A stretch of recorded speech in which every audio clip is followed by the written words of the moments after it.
Hello everyone, welcome back to our channel and today we are back again with a new video. So in this video, I will show you how can you easily fix the issue with gaming feature aren't available for Windows Desktop or File Explorer. So without any delay, let's get into it. For that, firstly head towards settings. So you can either type the settings application in start menu or right click on the Windows icon to go to settings. After that, from the left hand side menu, click on Gaming option, go to Capture, and make sure that the feature for record whatever is happening is toggled on.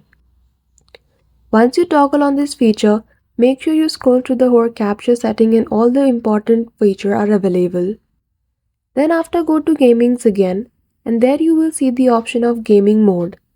Click on it and toggle on this feature as well. After that, now even if your issue is not solved, head toward any one of the web browser.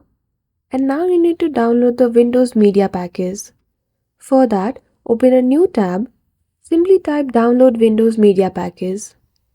At the top in the results, you will see a Microsoft website. Simply click on that link. Once you open the website, there you will see the option to download the media package. Once downloaded, you will be able to good to go. So that's it. That is how easily you can fix the issue with game features not available on Windows Desktop. So I hope you found this video helpful. If you did, don't forget to give it a thumbs up and subscribe to our channel for such tutorial. Thank you for watching till the end.